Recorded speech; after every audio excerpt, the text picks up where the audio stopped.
Yun ang mahirap. Nagagawa na nga yan doon sa mga matataas na sa gobyerno na allegedly na biglang misteryoso yung mga pagkamatay.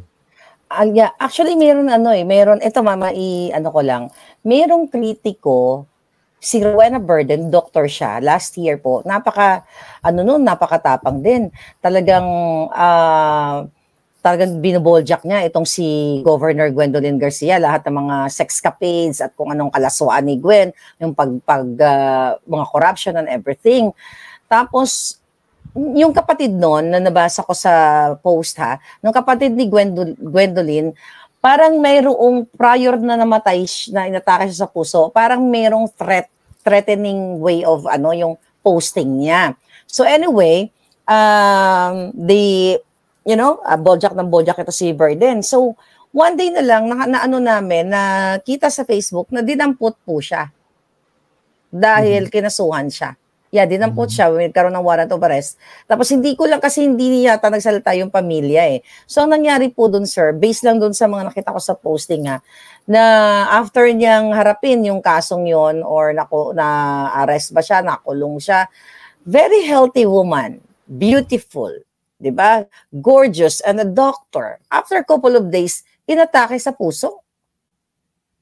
So yun yung doktor na yun kumbaga tayo ng comparison, doktor na yun for sure, may mga kaibigan, kakilala yun, pero nagawa sa kanya, I believe, allegedly, based sa mga nakakarating sa akin, na posible na itong si Governor at yung kapangyarihan sa Cebu, Gwendolyn Garcia, allegedly, ang may gawa nun. Yun ang mga nakakarating sa akin, according to my followers from Cebu. So, ba't ganun pa man, gaano ka lupit ang Pilipinas nating mahal na ang isang Maharlika, isang Rowena Burden, isang ikaw, Agent Morales, na ginagawa sa atin ito? Yung nga Kaya nga, habang pinag-uusapan natin to at habang binabalikan ko yung aking mga, malulungkot na karanasan patungkol sa pag-abuso ng gobyerno sa ating mga karapatan, talagang parang sabi ko nga saan pa ako lalapit? Saan pa ako kumbaga kagaya itong nangyari lang sa Pidayalix, yung inilabas mo, wag kang magagalit sa akin kasi yung nga inilabas mo ng dokumento, Ako kaya lang naman ako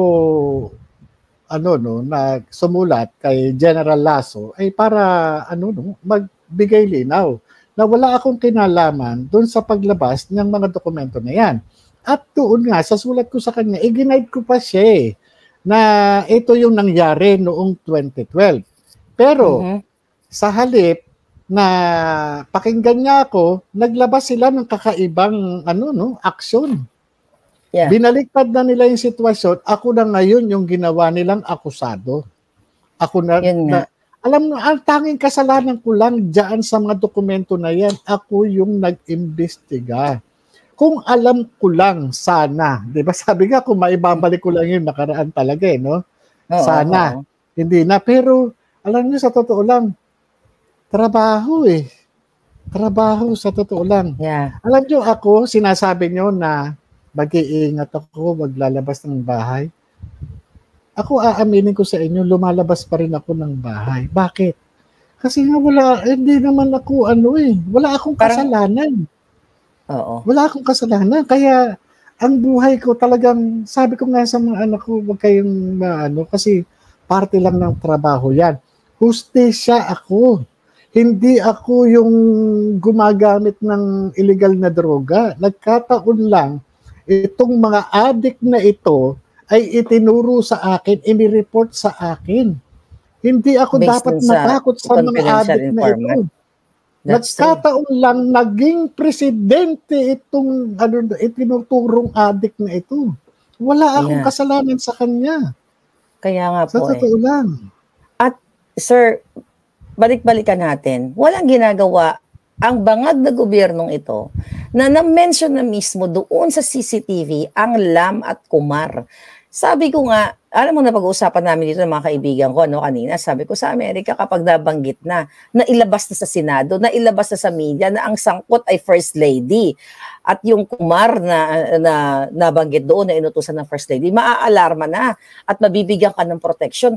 Pero only in the Philippines, sangkot ang First Lady, yung kaibigan nilang si James Kumar, na kaibigan din ng karamihang senador, mga kongresisto, wala pa rin ginagawang aksyon para proteksyonan ikaw bilang isang dating lingkod bayan.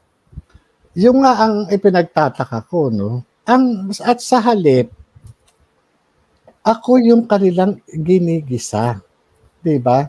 Biruin nyo, talagang pinalalabas na ako'y masamang tao. Hindi dapat paniwalaan. Mga kababayan, wala po akong tinanggap na suhol kahit kanino. Ako nung nasa serbisyo, hindi po ako tumatanggap ng bribe. Hindi po ako tumatanggap ng suhol. Ni katiting, ni singko. Hindi po ako tumatanggap ng suhol. Ang masakit nito, kung sino pa yung tumatanggap ng suhol at kung sino pa yung nagnanakaw sa taong bayan na napatunayan ng korte, yun pa yung nag-aakusa sa akin. Di ba ang saya? Yes. 'Di ba? Ang saya, ang saya, well, ang lungkot po. Yeah, I know. Grabe, no? Kung sino pa ang convicted sa bribery, siya pa ang nag-akusa sa'yo. Alam ng kababayan natin yan, walang iba kundi ang si Senator Jinggoy Estrada.